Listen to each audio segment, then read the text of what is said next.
Muy bien, vamos a ir a Romanos 5, verso 12. El día de hoy no voy a predicar, solo vamos a hacer reflexión. Romanos 5, 12. Vamos a ver ese versículo rápido. Bienvenidos a la casa de Dios, gracias porque están en esta noche haciendo el esfuerzo de venir, de aprender un poquito más de la Biblia. Romanos 5, 12. La palabra del Señor dice así: por tanto, como el pecado entró en el mundo por un hombre y por el pecado la muerte, así la muerte pasó a todos los hombres por cuanto todos pecaron. Vamos a orar. Padre, te pedimos tu bendición para esta predicación, para esta enseñanza. Oramos para que tú puedas hablar a nuestros corazones, que nos ayudes a meditar de tal manera que podamos aprender de ella, Señor. Te pedimos que puedas bendecir al predicador y a los que tienen también su corazón abierto a la predicación, a la enseñanza de tu palabra. En el nombre de Jesús, amén y amén. Tomen asiento. Muy bien. Hemos terminado ya una parte esencial en lo que implica, hemos llegado hasta el capítulo 5, verso 10. Y hoy vamos a entrar a un tema que abarca los versículos 12 al 21. Esto es aburrido, desde ya lo digo, porque no quiero darles intenciones de que voy a venir a sacar un sermón de esto, porque solo quiero introducir. No voy a predicar, sino que voy a hacer una introducción y no es fácil, ¿verdad? Porque es un versículo contradictorio que le ha dado a la teología mucha tinta. Y si uno lo quiere pasar ahí fácil, pues está bien, ahí estamos como estamos, ¿verdad? Pero la cosa es ir tocando los, digamos, nosotros le llamamos, cuando hablamos de un contraste, ¿verdad? Para no dejar las cosas planas, para no solo venir a hablar lo que ya siempre se ha hablado, sino que poderle dar cierto contraste a la enseñanza. Entonces, el título de los siguientes sermones será Adán y Cristo. Ese es el título de los mensajes que se van a desarrollar de aquí en adelante. Tomen ustedes esto como una, si usted quiere, como una pequeña llave, una pequeña, digamos, introducción a lo que se va a ver, porque es imposible entrarle de un solo. O sea, yo le podría entrar y fácilmente, pero no es eso lo que quiero detallar, quiero ir detallando. Muy bien, ahora, ¿cómo se divide la estructura de esta porción de la Escritura? Mire bien, Pablo, el apóstol, tenía por costumbre tener una forma de escribir a la cual muchos le han denominado como un estilo de llaves, otros dicen que es como un rayo, se sale de una idea y continúa en otra y después regresa nuevamente a la idea que estaba planteando. Y esto es notorio en varias epístolas, más que todo en las largas de él, por lo menos en Romanos, ¿verdad? Que es una de las epístolas, es su tratado teológico, ¿verdad? Y lo escribe al final de sus días.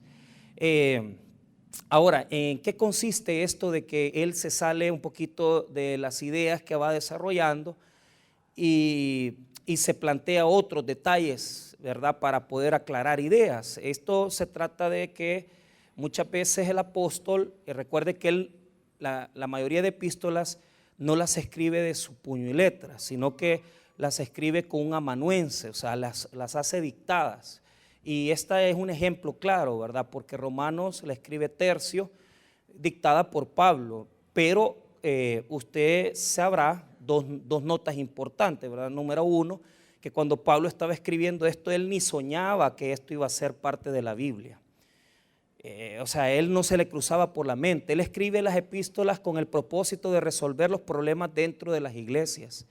Y lo que está haciendo es que cuando él escribe, está escribiendo de tal manera que él va dictando, ¿verdad? Y dándole un tratamiento a los temas que van desarrollándose, pero si él se acuerda de algo que quiere enfatizar, él rápidamente se sale y comienza a aclarar esa idea y después regresa otra vez a donde se quedó. Entonces, esto lo hace bastante porque, lo repito nuevamente, él no sabe que está escribiendo la Biblia.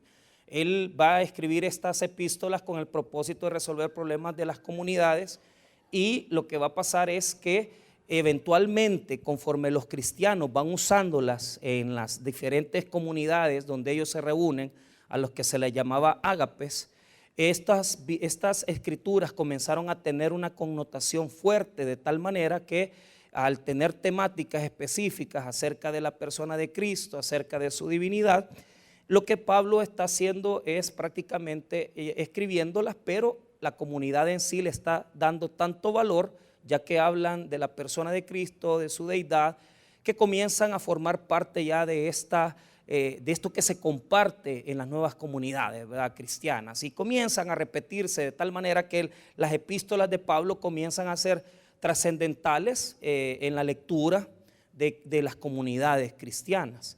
Entonces es así como se incorporan después en un canon que ya ellos acreditan como una cuestión de parte de la palabra unida, ¿verdad?, a lo que el Antiguo Testamento sería. Recuerde que el Antiguo Testamento ya tiene una medida, ya para el año 200 antes de Cristo ya estaba bien configurado, ya estaba, digamos, una buena parte de escritos reunidos, ¿verdad?, más que todo en la Septuaginta. Y va a ser después de ese tiempo que ya los judíos van a decir esto es lo que nosotros consideramos como inspirado por Dios.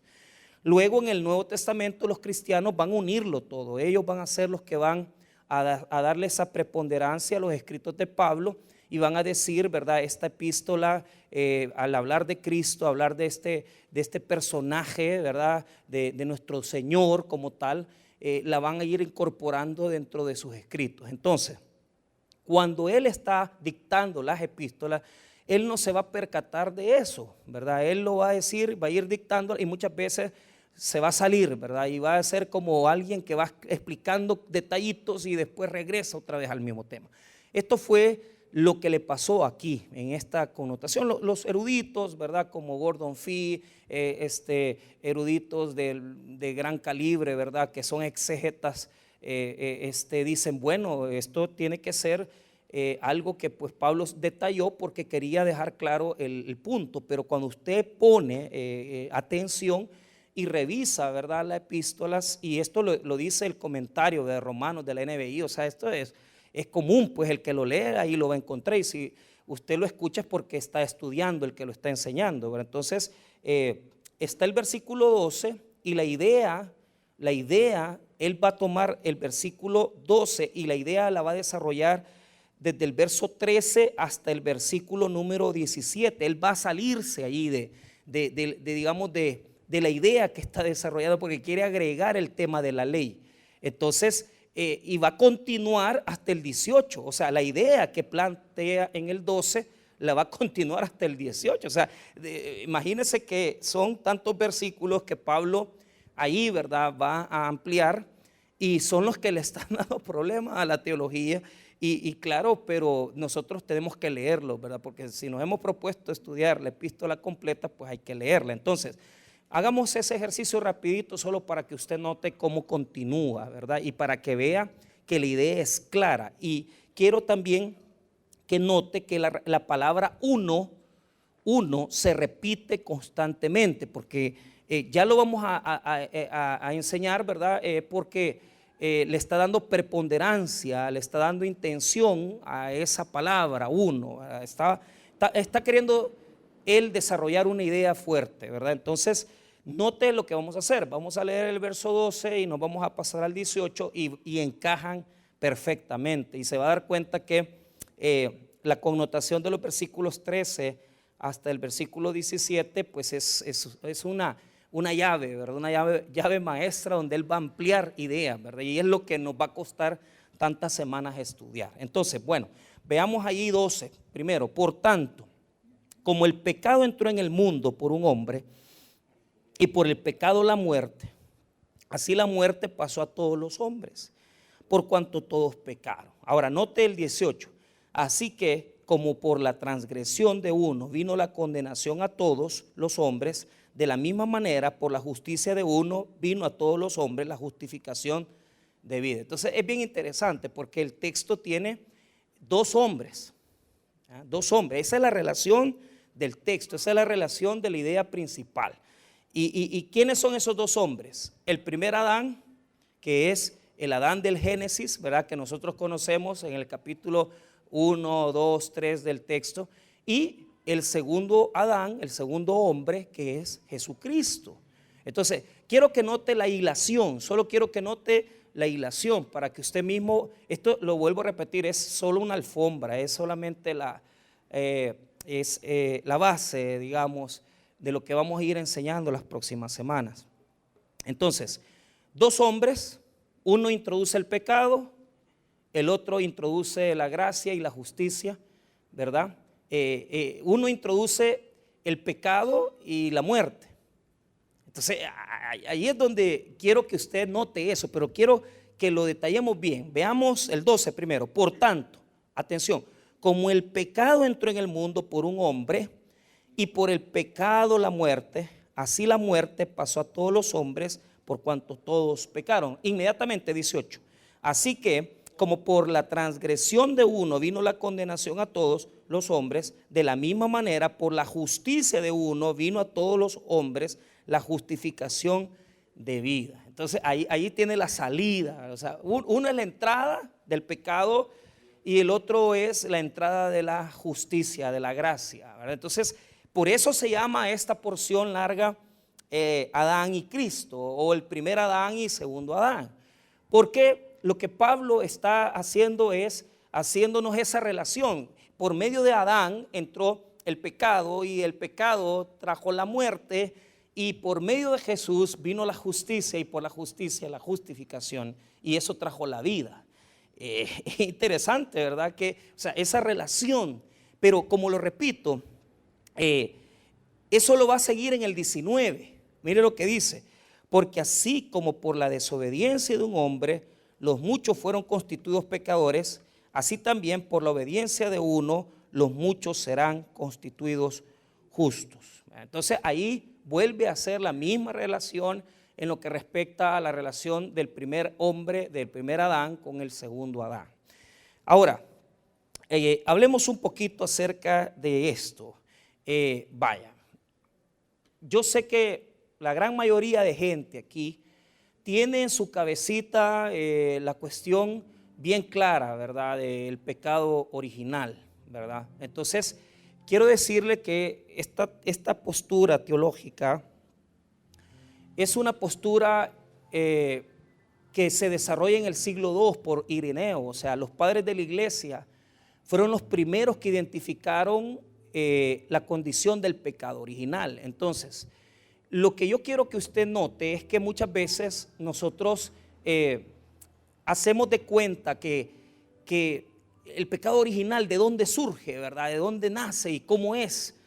Bueno, quiero decir desde ya que aunque este texto bíblico tiene relación con el pecado de Génesis capítulo 3, la connotación es completamente distinta. Podemos decir que no es tan fácil como usted se plantea, ¿verdad? Porque ¿a quién no le suena ahorita fácil decir, es que mira, Adán, ¿verdad? Él fue el que pecó, pero el problema es que el versículo 12 no nos dice, y fíjese bien, no nos dice cómo es que nos afecta a nosotros el pecado de Adán, sino que Pablo está presumiendo que eso ya lo sabemos. Y el problema en la Biblia es que usted tiene que tener bases por qué afecta. O sea, si nosotros nos hacemos la pregunta, ¿por qué el pecado de Adán nos ha afectado? Según Romanos 5:12, tenemos que ser muy honestos, ¿verdad? Muy honestos y decir que la base bíblica con la cual está trabajando el apóstol es bien diferente a la que nosotros creemos, ¿verdad? Entonces, lo voy a explicar rápido. Muy bien, veamos primero el versículo para darle idea. Por tanto, como el pecado entró en el mundo, o sea, ¿quién lo introdujo? Esa es la pregunta. El pecado entró en el mundo por un hombre, y por el pecado la muerte.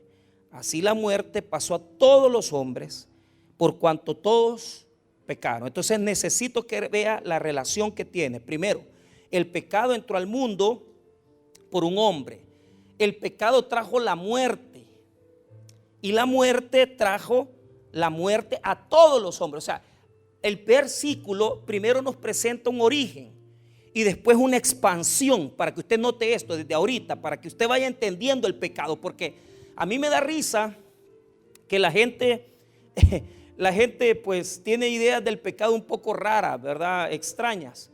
Y le voy a contar algunas experiencias mías. La primera es cuando yo estaba estudiando séptimo grado en el colegio Champañat, colegio marista, y a mí me daba la clase de religión el hermano. Ellos no eran sacerdotes, sino que simplemente hacían votos de celibato, pero no son sacerdotes. Pero toda mi vida yo estudié en un colegio católico, y el padre el hermano Martiriano Conde decía, esta gente, ¿verdad?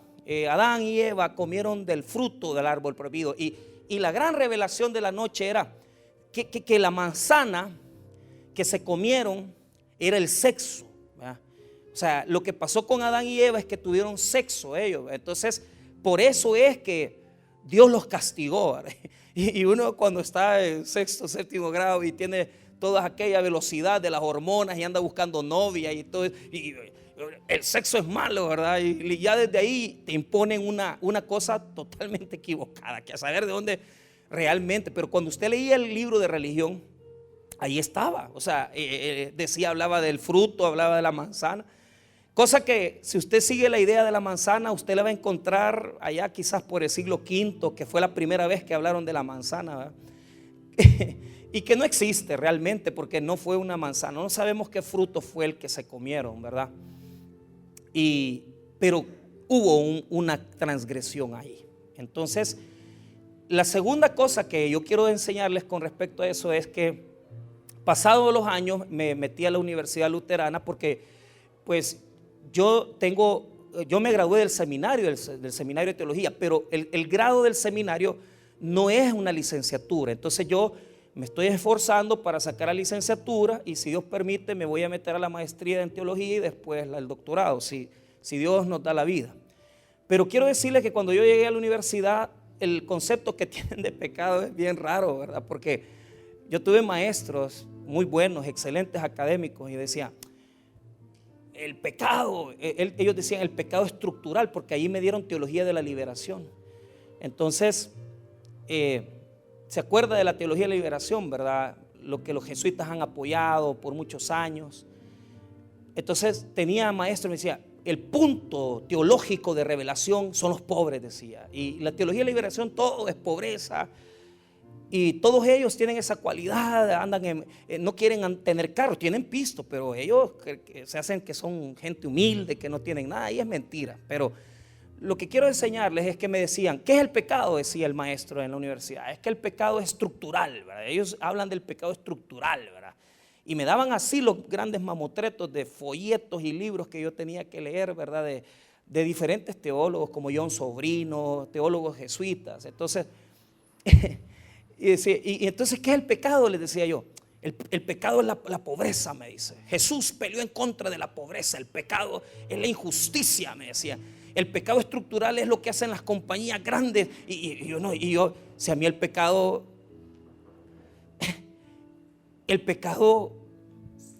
yo no sé qué es eso, pues. O sea, a mí no me enseñaron eso. Nunca lo escuché en el seminario. Pero es que ellos le quitan todo la connotación al pecado. Y ya te voy a enseñar un poco acerca de cómo es la cosa, para que vos sepas. Ahora, habiendo dicho esas dos cosas que no tienen que ser tomadas en cuenta, este versículo bíblico habla de una palabra en griego, que es la que se utiliza en la mayoría de veces para pecado. Entonces, en griego y en hebreo siempre los significados son iguales. Les voy a dar dos. Por lo menos hamartía, que es el que está aquí, ¿verdad? Hamartía es errar al blanco, y eso implica una idea de que tú te has propuesto llegar a un lugar y no pudiste porque te desviaste, ¿verdad? Hamartía es la palabra más ocupada, pero en toda la connotación del versículo 12 hasta el versículo número 21, nosotros vamos a ver tres palabras que usa Pablo para pecado. La primera es hamartía, la segunda es parábasis, y la parábasis es salirse de la tangente, salirse del cuadro. Algunos hablan acerca incluso de aquella persona que se sale de la línea de la ley, ¿verdad? Parábasis. Paraptoma es también un desliz, es una caída, un error. Entonces, la Biblia tiene varias palabras que se refieren a equivocarse, a errar moralmente. Pero lo que sucede es que cuando la describe, cuando la Biblia va desarrollando las ideas, nunca habla del pecado original. Jamás usted va a encontrar en la Biblia el pecado original. Eso no existe. El pecado original, como lo repito, fue un concepto acuñado por Ireneo en el siglo II. Y lo que quería mostrar en esa connotación es que todos, ¿verdad? Absolutamente todos tienen en su ser una cuestión de pecado, ¿verdad? Que se va transmitiendo, ¿verdad? Uno con otro. Entonces, y a esa connotación se le han agregado muchas cosas y muchas cosas que realmente no son bíblicas, ¿verdad? Porque a mí me enseñaron que por la sangre, ¿verdad? Se va transmitiendo todo el pecado. Pero ¿qué dice la Biblia realmente? ¿Qué dice la Biblia? Mira, y quiero que usted note esto, de lo que está hablando Pablo. Aquí Pablo está hablando de algo muy trascendental. Y lo voy a explicar ahorita. Mira bien, cuando Pablo está leyendo este versículo, escribiendo este versículo, pero póngale atención. Por tanto, como el pecado entró en el mundo por un hombre y por el pecado la muerte, así la muerte pasó a todos los hombres por cuanto todos pecaron. Entonces, este versículo no está hablando del pecado original. Está hablando de la solidaridad en el pecado. Y la solidaridad del pecado está en la Biblia, en el Antiguo Testamento, y está también en el Nuevo Testamento. En algunos textos los podemos encontrar. Ahora, ¿a qué se refiere la solidaridad del pecado? En la solidaridad del pecado es que cuando pecó Adán, nosotros estábamos ahí inmersos en él, en esa situación colectiva de pecado. Él está representando a la sociedad, a la humanidad, está representando a toda la raza humana que vendría después de él. Y se llama solidaridad porque los judíos pensaban que cuando uno pecaba, todos tenían que pagar por la misma causa. Y le voy a dar varios ejemplos, pero primero quiero que note en el Nuevo Testamento, porque Pablo también lo afianza. O sea, la solidaridad del pecado no solamente está en el Antiguo Testamento, sino que está en el Nuevo Testamento. Y mire usted bien, en 1 Corintios 15, 21, 1 Corintios 15, 21, mire lo que dice ahí, esa solidaridad de pecado. Mire lo que dice: porque por cuanto la muerte entró por un hombre, también por un hombre la resurrección de los muertos. Entonces, Pablo está ahí volviendo a acuñar la idea de la solidaridad del pecado.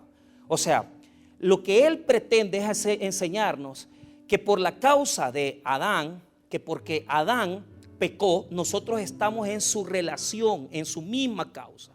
Nosotros tenemos que pagar con él las consecuencias de sus faltas. Y vamos a tener que cumplir también ciertos castigos por ese pecado de Adán. Entonces esto deja un poquito fuera, ¿verdad?, las ideas que tenemos de que, mira, es una cosa de una herencia, así, la sangre es la que llama, ¿verdad?, es la que pone, y ese pecado se transmite de generación en generación por la sangre. Sí y no. El judío no piensa en eso. El judío está pensando en que todos tienen la culpa y que por lo tanto todos tienen que morir. Entonces Pablo, cuando está escribiendo, lo está haciendo a la luz de ese pensamiento de colectividad. Y por lo tanto, él está dándose cuenta que a través del pecado que cometió Adán, todos nosotros hemos sido afectados por ese pecado. Y ahora quiero que note una cosa. El punto aquí es que hay otros versículos que ahorita vamos a ver. En el Antiguo Testamento se nota la diferencia. Cuando ellos pensaban que todos están unidos Y se ve la diferencia cuando habla de lo individual. Yo quiero que note esto. Fíjese bien. Primero, quiero que vea aquí en Éxodo capítulo 20, versículo 5. Ahí está colectivo otra vez, todo solidario. O sea, todos se van en la cuenta. Todos se van en la cuenta. Y no importa quién sea, se tiene que pagar por el pecado. Entonces Éxodo 25.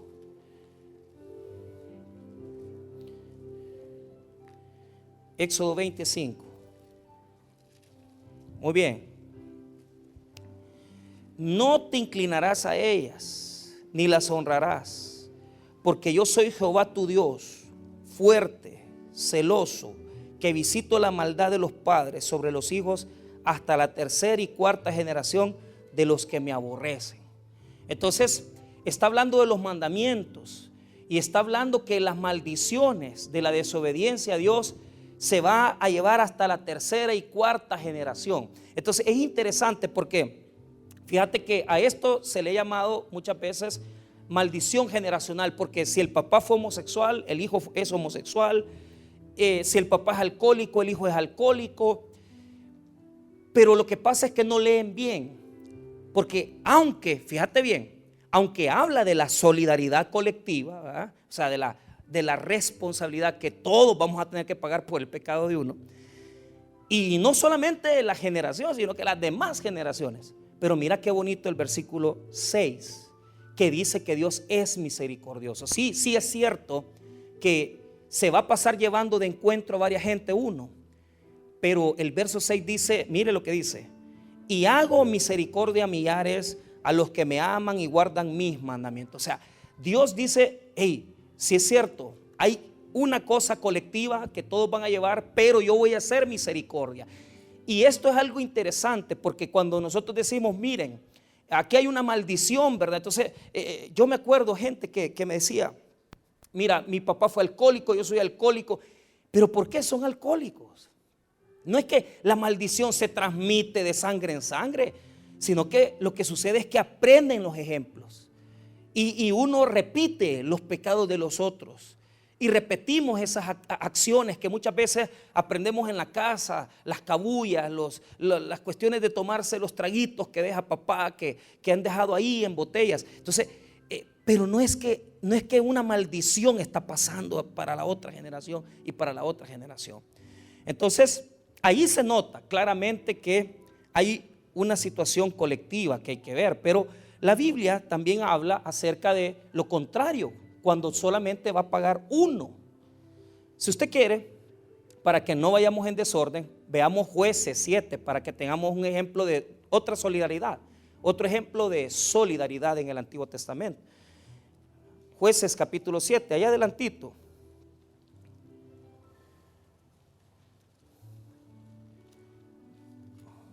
Jueces capítulo 7, adelantito, no se va a perder. Aquí está el pecado de acá. Y lo que está pasando aquí es que Josué 7. Mira lo que dice. Aquí sucede algo. Dios había dicho, señores, no van a agarrar nada del anatema, ustedes no van a tomar nada porque esto no les pertenece a ustedes. Y pierden la batalla en contra de Jai y se preguntan, ¿y por qué hemos perdido? Y entonces, porque alguien había pecado, porque alguien había tomado del anatema. Entonces, es bien interesante porque mira el versículo 12. Por esto los hijos de Israel no podrán hacer frente a sus enemigos, sino que delante de sus enemigos volverán la espalda, por cuanto han venido a ser anatema. Ni estaré más con vosotros, ni si no destruyereis el anatema de en medio de vosotros. Entonces, ¿qué es lo que pasó? Josué comenzó a llamar a las tribus, y de las tribus comenzó a hablar familias, y después hasta que llegó a Acán. Y entonces cuando ya llega al versículo número 18, mire lo que dice: hizo acercar su casa por los varones y fue tomado Acán, hijo de Carmi, hijo de Sadi, hijo de Sera, de toda la tribu de Judá. Entonces Josué dijo a Acán: hijo mío, da gloria a Jehová, el Dios de Israel, y dale alabanza, y declárame ahora lo que has hecho. Entonces ahí él va a confesar lo que ha hecho, que ha tomado algunos lingotes de oro, que ha tomado también, ha codiciado también un manto y lo tomó. Entonces viene en el versículo número 23, mire qué interesante.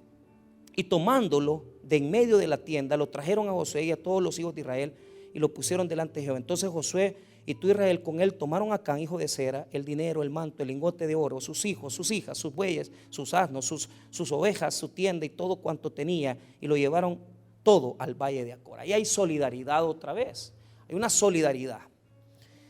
Mataron hasta los hijos, todos lo mataron por culpa de uno, por culpa de uno. Y veamos este último ejemplo que les voy a dar, pero este ejemplo es de responsabilidad individual. Pero quiero que note esto. Ellos al principio se llevaba la responsabilidad colectiva. No solamente era una situación individual. Muchas veces nosotros no nos damos cuenta cómo es que ellos comienzan a tener una percepción diferente. Cuando ya se escribe Ezequiel, que es un libro que se escribe ya para la deportación, ellos ya comienzan a entender, no hombre, aquí nosotros no estamos pagando la culpa de nadie, estamos pagando la culpa individual, la culpa que nos pertenece a cada uno de nosotros. Entonces estos versículos son lo contrario, es donde uno solo, ¿verdad? Y donde una sola persona va a responsabilizarse por el pecado. Ya no es una cosa colectiva, sino que solamente uno del pueblo o uno de la persona que ha pecado, ese le va a dar cuenta a Dios de lo mal que se ha portado. Ezequiel 18, verso 4. Y ahí lo vas a encontrar.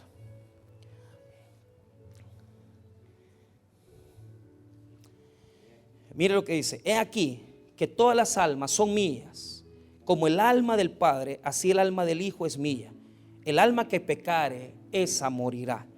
Y el hombre que fuere justo e hiciere según el derecho y la justicia, que no comiere sobre los montes, ni alzare sus ojos a los ídolos de la casa de Israel, ni violare mujer de su prójimo, ni se llegare a la mujer menstruosa, ni oprimiere a ninguno, que al deudor devolviere su prenda, que no cometiere robo, y que diere su pan al hambriento y cubriere el desnudo de vestido, que no prestare ni tomare usura de la maldad, retrajere su mano, hiciere juicio verdadero entre hombre y hombre. Ahí termina, ¿verdad? Es decir, que el alma que pecare, esa morirá.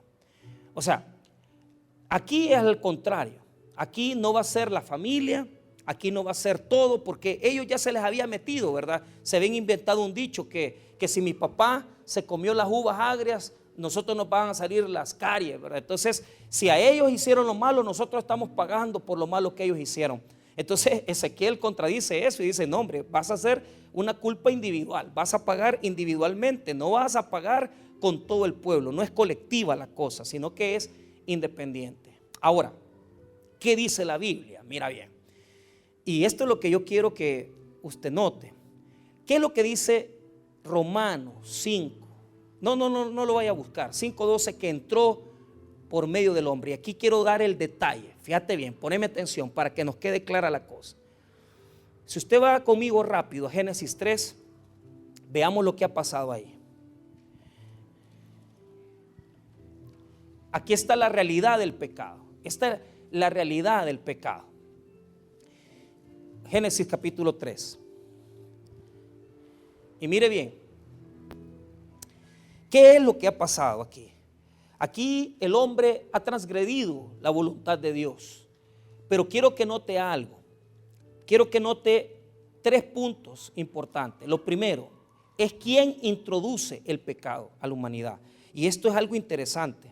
Si usted nota rápidamente Génesis 3, mire lo que dice el versículo número 4. Entonces la serpiente dijo a la mujer: no moriréis, sino que sabe Dios que el día que comáis de él, serán abiertos vuestros ojos y seréis como Dios, sabiendo el bien y el mal. Entonces, primer dato: el hombre no había pecado, ni tenía pecado, ni había pecado ahí. El pecado viene de un agente externo que introduce el pecado en la humanidad, que le introduce como una puerta. El hombre solamente lo que va a hacer es abrir la puerta al pecado. El pecado va a traer la muerte a toda la humanidad, a toda la humanidad. Y esto es algo importante, porque no es el hombre el que ha tenido el origen, no. Aquí, hermanos, hay una situación. Nosotros creemos fielmente que Satanás ya era un ángel caído. Y como ángel conocía a Dios y había tenido una rebelión en contra de Dios. Satanás se presenta en esta connotación y es él el que introduce el pecado en la humanidad. Y de esta forma el hombre acepta la responsabilidad y introduce la muerte a todo lo que existía. Y esto es algo trascendental, porque la segunda cosa que yo quiero que note es que cuando vino el castigo en varias áreas, porque muchas veces nosotros no nos percatamos hasta dónde llega el pecado, ¿verdad? Primero, ¿verdad?, hubo una condición hacia la mujer, ¿verdad? Segundo, hubo una condición hacia el hombre. Tercero, hubo una condición hacia la naturaleza. O sea, todo el cosmos ha sido afectado por el pecado. O sea, cuando nosotros pensamos que el pecado es una cosa que se transmite, se les olvida que la segunda dimensión del pecado es cósmica, porque todo ha sido afectado por el pecado, todo. O sea, no solamente el hombre. Por eso es que hay que tener cuidado, porque si usted dice, es que mire, la sangre es la que transmite el pecado, cuidadito. Si usted encuentra una base teológica, bíblica, que eso subsiste, yo le doy $10. No lo va a hallar, porque es invento católico. Todo ha sido efecto del pecado. Esto es algo profundo, hermano. Cualquiera que esté aquí que no tiene buenas bases, hermano, no por gusto me he ido a sentar tantos años, ¿eh? Y al principio se va a decir, ay, que mire, busque la Biblia y busque doctrina y busque los mejores libros de teología sistemática y busque a Berkos, busque a Schaeffer, busque a Hodge, busque a Mario, hermano Mario. Y busque dónde está eso, ¿verdad? Miren lo que dice el versículo número 14. Si quiere el 15 mejor. Y pondré enemistad entre ti y la mujer, y entre tu simiente y la simiente suya. Esta te herirá en la cabeza y tú la herirás en el calcañar. A la mujer dijo, multiplicaré en gran manera los dolores de tus preñeces, con dolor darás a luz a tus hijos, y tu deseo será para tu marido, y él se enseñoreará de ti. Y al hombre dijo, por cuanto obedeciste la voz de tu mujer y comiste del árbol que te mandé, diciendo, no comerás de él, maldita será la tierra, por causa con dolor comerás de ella todos los días de tu vida. Entonces, se afecta todo el cosmos. O sea, cuando Pablo dice que por el hombre entró la muerte, no solamente afecta al ser humano, afecta todo. Todo. Abrió la puerta a la maldición, y la maldición se introdujo en todo el escenario, de tal manera que hay una dimensión personal. A esto nosotros le llamamos, y ahora sí llego a lo que San Agustín nos regaló, ¿verdad?, en la teología católica y evangélica también, porque lo asumimos así, se llama imputación del pecado. La imputación del pecado quiere decir que somos solidarios con Adán. Y por esa imputación, la imputación quiere decir hacer cuentas, ponerte cuentas a ti. Entonces, cuando dice que se nos ha imputado el pecado, atención, hay una imputación del pecado en nosotros. Pero esto, hermano, lo hacemos y lo aceptamos porque la teología así lo ha declarado. Porque los teólogos se pusieron a pelear en esto y por muchos siglos, ¿verdad? Usted va a escuchar algunas veces, ya se lo voy a enseñar, póngame atención. No se lo voy a enseñar rapidito, solo quiero que note esto. San Agustín de Hipona fue el que desarrolla esta teología, pasa al catolicismo. En el catolicismo nosotros la tomamos porque estamos de acuerdo con el hecho de que hay una imputación del pecado, pero así se tiene que llamar, imputación del pecado, porque es una condición legal. No es solamente por el hecho de que Adán es hombre, no. Es una condición legal que se adjudica a nosotros en el sentido que somos solidarios con él, en el sentido que pertenecemos a la raza humana, pero no es tanto por la sangre. Les voy a explicar la razón. Y esto es bien profundo. No se me vaya. Mira bien, dijo Pelagio, que fue un hereje, que el pecado de Adán a nosotros no nos afecta en nada. Ese es el error. O sea, uno no puede decir, Adán no, el pecado de Adán no nos afecta a nosotros. Eso es pelagiano, es herejía. ¿Por qué? Porque los mormones piensan que el pecado de Adán ellos no lo van a pagar.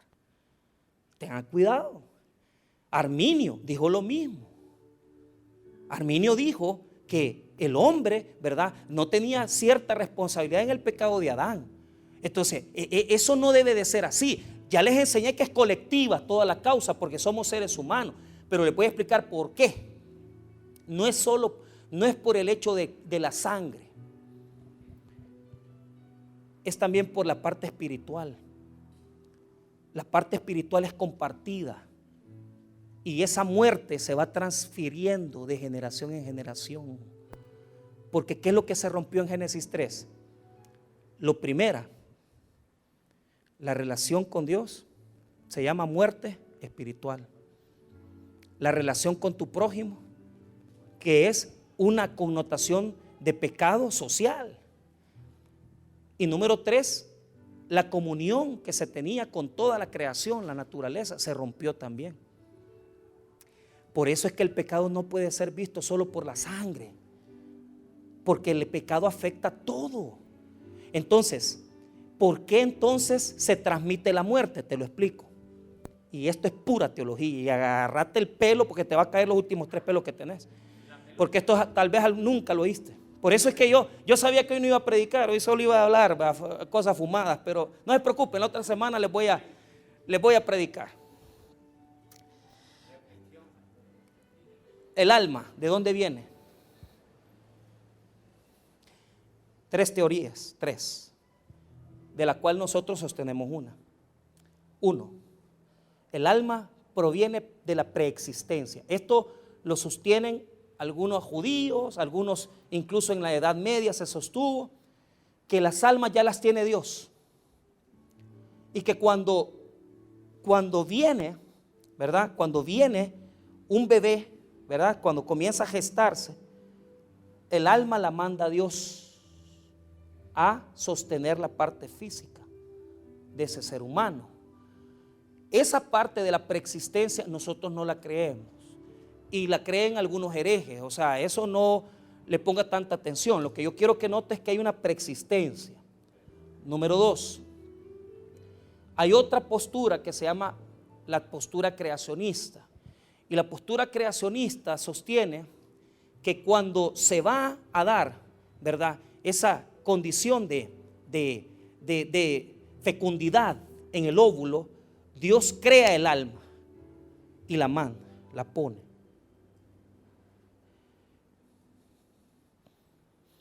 Es filosofía. Por eso te dije, agarrate los pelos. Yo sé que hoy esto no es como un sermón, es clase. Entonces, tercero, que es la postura que nosotros absorbemos, el traducionismo. El traducionismo sostiene que, mira bien, que el hombre está facultado por Dios, que en el momento de la procreación, al darse el óvulo y al quedar fecundado, inmediatamente al darse el embrión, el hombre tiene el don de Dios para crear vida. Traducionismo. Entonces hay 3 posturas teóricas: la preexistencia, que es mandar las almas; la creacionista, que es que Dios las va creando en el proceso de que se van generando los bebés en el vientre; y número 3, la traducionista, que es que nosotros le transmitimos el alma a nuestros niños. Ahí viene la muerte, en la parte espiritual. Desde ahí ya el hombre no es capaz de entender a Dios. Desde ahí el hombre viene separado de Dios. Entonces el Génesis 3 quiere mostrarnos eso. Quiere mostrarnos cómo ellos fueron apartados. Pero no solamente eso, pongan atención, porque estoy abarcando todas las esferas, no solamente la del ser humano. Si yo les dije, es que mire la sangre, no, la parte espiritual viene muerta, trastocada por el pecado que entró cuando Adán abrió la puerta al pecado. El pecado trajo la muerte a la humanidad. Entonces, mira cómo se desarrolla el pecado. Poneme atención. Te voy a explicar la connotación social del pecado ahora. Primero, la tierra quedó afectada, el ser humano quedó afectado porque quedó lejos de Dios. El capítulo 4 que nos habla del primer adúltero llamado Lamec y del primer asesino fratricida llamado Caín, que mató a su hermano Abel. El capítulo 5 nos da una genealogía y el capítulo 6 que nos dice que toda la sociedad estaba en pecado. Y por eso Dios en el 7 trajo el diluvio. Solo mire esto. En el capítulo 6, mire el 5. Y vio Jehová que la maldad de los hombres era mucha en la tierra y que todo designio de los pensamientos del corazón de ellos era de continuamente. Ay, señores, el pecado de Adán ya se había hecho una sociedad total, corrompida. Fíjate que esto muchos no le ponen atención y yo siempre se los digo, porque como esto yo ya lo manejo, ¿verdad? Entonces a todo aquel que no sé, a mí me toca hablar con gente que yo le advierto las cosas y yo no sé por qué. Desde el primer pastor con el que yo trabajé, yo le dije, mire pastor, le digo, si usted mete esta bicha aquí, lo que va a hacer es desorden, porque a cantar la traía él, Chelita, ojos verdes, ay, Jafet, él me decía Jafet siempre a mí, siempre todavía ahora cuando me ve me dice Jafet. Ay, Jafet, usted es un exagerado, usted que no sé qué, usted solo pensando en el pecado, que no sé qué. A los 6 meses ya la tenía embarazada. Y le ha venido la mamá de la muchacha a gritar a la puerta de la iglesia, usted es un adúltero, le dijo, infiel. Y se acabó la iglesia en Chachuapo. Cuando pecamos, le hacemos daño a una cantidad de gente. Y ese dominó le cae a la persona, eso afecta a otra, a otra, a otra, a otra. Porque cuando vos actúas mal, cuando robás, cuando sos injusto, eso se replica en la sociedad. Y cuando comenzás a darte cuenta, todo el mundo está viviendo en el mismo desastre. Porque nosotros nunca nos ponemos a pensar en el daño que le causamos a la gente cuando pecamos. Jamás nosotros nos ponemos a pensar. Pero ¿qué nos dice Génesis? Génesis dice que la transgresión de Adán en el capítulo 3 se hizo ya una depravación total en toda la sociedad.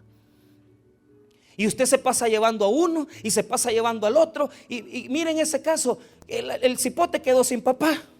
Él casi pierde el matrimonio porque la mujer lo perdonó y siguió adelante. Se acabó la iglesia, se acabó los hermanos. ¿Cuántos hermanos creen que todavía algunos están en Facebook?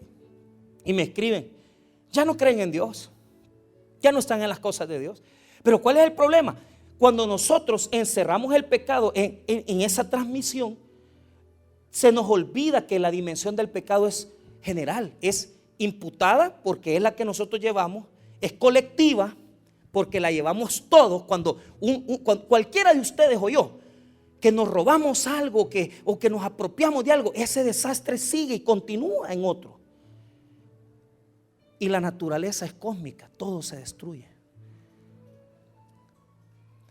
Porque ¿quién me va a negar hoy en día que por la codicia de muchos, por todo lo que hacen con el petróleo, todos los ríos, los mares están contaminados y todo se destruye? O sea, el pecado, hermano, transgrede con los límites. Por eso ahora vas a entender Efesios 2 y vení conmigo, mira qué bonito esto. Y aquí voy aterrizando, Efesios 2. Efesios 2. Y mire lo que dice. Versículo 1. Y Él os dio vida a vosotros cuando estabais, ¿qué? Muertos en vuestros delitos y ¿qué? ¿Por qué? Porque nuestra muerte era espiritual, separados de Dios, sin contacto con Él, sin una relación paterna y filial con Él. Pablo nos considera muertos. O sea, nosotros tenemos vida, caminamos, vamos a trabajar, vendemos, hacemos lo que sea, pero estamos muertos ante Dios porque la parte espiritual está desconectada con el Creador. La parte espiritual está desconectada con el Padre. La parte espiritual está desconectada con el Espíritu de Dios. Y por lo tanto, estamos muertos en nuestros delitos y pecados, jamartía nuevamente. Entonces, ahí es donde se da la muerte. En la condición espiritual.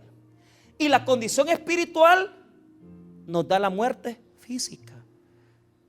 que vamos envejeciendo, que vamos llegando a un punto donde cada día, cada minuto, cada segundo vamos envejeciendo. Por lo tanto, estamos muertos en nuestros delitos y pecados. Pero ¿qué dice el versículo 2? Mire qué interesante. En los cuales anduvisteis en otro tiempo, siguiendo la corriente de este mundo, conforme al príncipe de las potestades del aire, el espíritu que ahora opera en los hijos de desobediencia, entre los cuales también todos nosotros vivimos en otro tiempo, en los deseos de nuestra carne, haciendo la voluntad de la carne y de los pensamientos, y éramos por naturaleza hijos de ira, lo mismo que los demás. Pero Dios, que es rico en misericordia, por su gran amor con que nos amó, aún estando nosotros muertos, otra vez, en pecados, nos dio vida juntamente con Cristo. Por gracia sois salvos, y juntamente con Él nos resucitó y asimismo nos hizo sentar en lugares celestiales con Cristo Jesús. Cuando aceptamos a Cristo, nacemos de nuevo y comenzamos a vivir la vida de Cristo. Y somos, óigame bien, somos muertos con Cristo, somos crucificados con Cristo y somos resucitados con Cristo. Y así como Cristo se ha sentado en lugares celestiales, así también nosotros estamos sentados en lugares celestiales. ¿Por qué? Porque toda la naturaleza de muerte espiritual, la incapacidad que teníamos de adorar, la incapacidad que teníamos de adorar al Señor, de tener contacto con Dios, de hablar con Él, no la teníamos. Pero cuando vino a nosotros el nuevo nacimiento y nuestra naturaleza viene a ser la segunda naturaleza, la naturaleza de Cristo, vivimos con Cristo, morimos con Cristo, nos crucificamos con Cristo y resucitamos con Cristo y vivimos en lugares celestiales con Cristo. A eso se le llama la vida de Dios en nosotros, y es la que no tenemos cuando no creemos en Dios. Por lo tanto, cuando nosotros veamos Romanos 5, y volvamos nuevamente ahí, Romanos 5:12, y cerramos, vemos que es una condición colectiva la que ha afectado.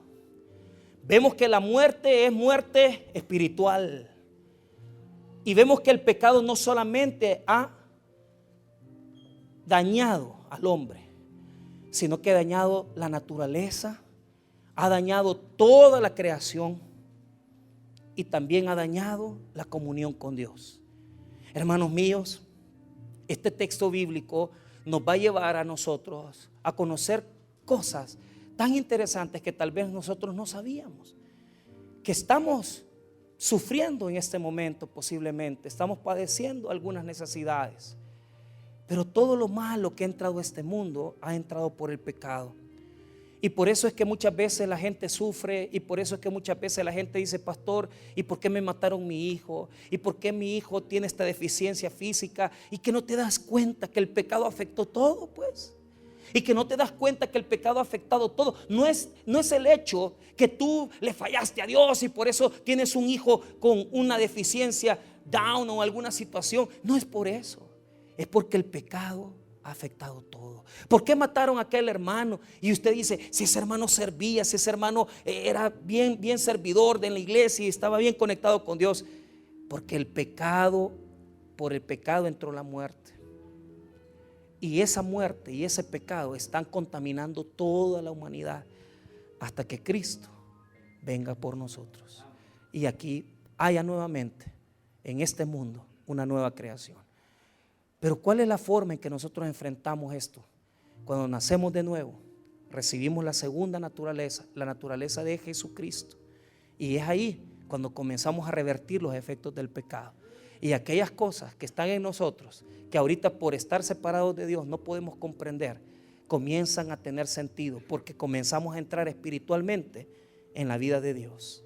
Por tanto, como el pecado entró en el mundo por un hombre, y por el pecado la muerte, así la muerte pasó a todos los hombres, por cuanto todos pecaron. De tal manera que somos pecadores, y de tal manera que estamos con Adán y llevamos también esa solidaridad con Adán. Pero igualmente Adán nos trajo la muerte, pero Cristo nos ha traído la vida de Dios. Y por eso, en esta noche, démosle gracias, porque no estamos muertos, sino que tenemos la vida y la vida de Cristo en nosotros. Vamos a orar, hermanos. Padre, te damos gracias por tu palabra, gracias por tu misericordia.